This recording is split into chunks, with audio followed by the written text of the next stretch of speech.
Democratic presidential nominee Kamala Harris shut down pro-Palestine protesters who interrupted her at her Michigan rally yesterday.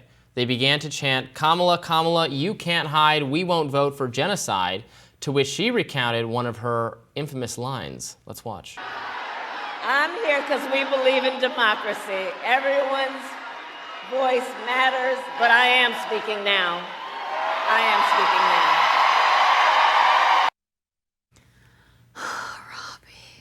Yeah, so I think she said, at one point she said, you want to help elect Donald Trump, keep interrupting me, right? That was the line? She said, if you want Donald Trump to win, then say that. Otherwise, I'm speaking now. Ugh. So, yeah, the idea that's not going to go over well. Right. If I know pro-Palestinian people on the left, they're not going to appreciate that very much, am I right? It's not going to go over well. It's already not going over well. And I think that people know, there's a lot of people in my replies on Twitter right now saying, hey, like, she's the most pro-Palestine candidate. She's the one that called for a ceasefire. And it's like, listen, she needs to call for an arms embargo. She met with organizers about that. She indicated she was open to that. And then she sent 2 of her staff leaders to talk with some of these organizers. Until she publicly says that she supports respecting the conventional arms transfer policy. This is not a radical idea. This prevents the United States from transferring arms to human rights violators, which now Netanyahu is, according to many international laws. That's not radical. That's an easily defensible position. She's called for an immediate ceasefire. We want a permanent one. These are 2 policies that are extremely popular in the United States and very defensible. And the fact that she didn't use this opportunity to address their immediate concerns was such a huge misstep. The only way she can recover from this is this week saying that she supports those 2 things. Yeah, not only did she fail to address their concerns, I mean, she clearly holds them in contempt. I mean, I've been saying this for a while. I do not personally expect Kamala Harris to have a more progressive Israel policy than Joe Biden. In fact, it would not surprise me if her policy is even more pro-Israel. Where this remains to be seen, but she is part of the administration that has engaged in all of the vigorous support of Netanyahu and of Israel since October 7th, and prior, obviously, to that. Joe Biden has, unlike past presidents, both Republicans and Democrats, who took, I would say, a little bit of a firmer hand with Israel, still supporting it, still giving arms, weapons, financial support, but at various points saying, okay, this has gone too far and this is now going to impact our safety and you can't continue these military actions. Joe Biden has really declined to take that position with Israel. There have been half-hearted, at best, attempts to constrain the IDF's actions. So, would it be markedly different under Kamala Harris? I don't think she's given much reason to expect that. She did come out in favor of the ceasefire. Of course, she has no power to actually do anything about it. If she did have power to do anything about it, would she still be in support of it? I don't know.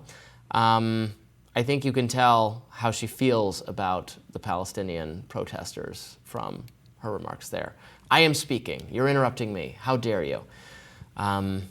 It's not going to win her some fans. I think that there's not been a reconciliation with the reality that the political world has changed, and so the political game that campaigns run needs to change. Think about how old Joe Biden and Nancy Pelosi are. I think about it all the time. And even Chuck Schumer, right? They're dinosaurs. People have called Congress a nursing home that's publicly funded because of how old our Congress is. These people who run the party didn't have to campaign in a world where things were clipped up and seen by everyone. There was a world where Kamala Harris could make deals in back rooms with AIPAC and could say something completely different to pro-Palestine activists. She could have given a speech in Michigan back in the day where she said certain things that would be reported on, but not everyone would see clips of them on their phone screens.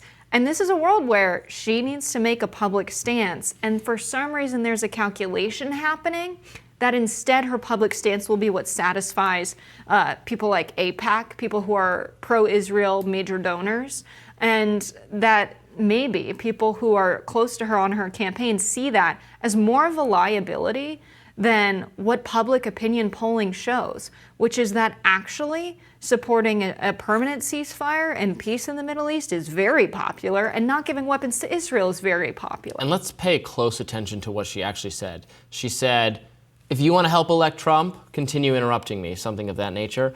That is exactly the what I've learned from you and people sitting in your chair in the past, that vote blue no matter who mindset that Democratic political figures lean into, saying, oh, you disagree with me on XYZ policy? Oh, so you love Trump then? You want Trump? Is that what you want? Mm-hmm. Which is just a way to totally shut down any debate or disagreement about the policy priorities of the Democratic Party. To say that is thus giving license to Kamala Harris or if it was some other, or Joe Biden before him, or before her, or whoever the nominee would be, to do whatever policy they want, to disappoint progressives as much as they want, because, well, we're not Trump.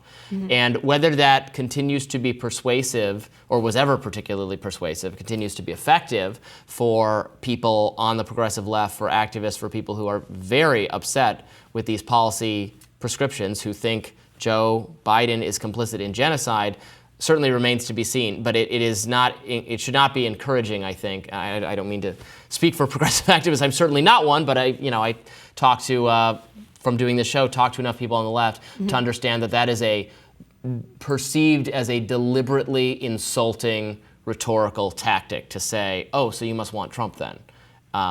It really turns them off. Yeah, and I think maybe not just them. People who grew up during the Vietnam War era and those protests, these are anti-war protesters. To see someone treat people advocating for peace at a time when there's mass genocide that's American funded is not the time to be condescending.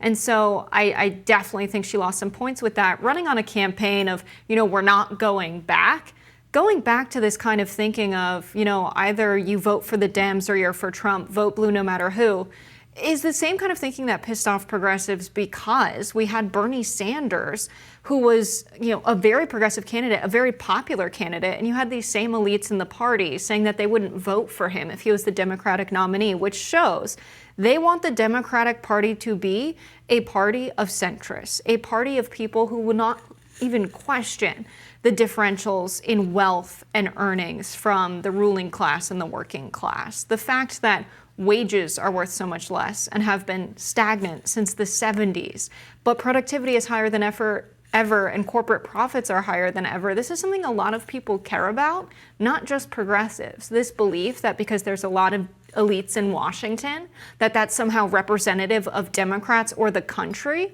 is ridiculous, because we've seen that actually taxing wealth and equalizing this is extraordinarily popular.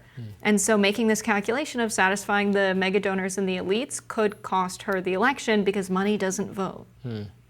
More Rising right after this.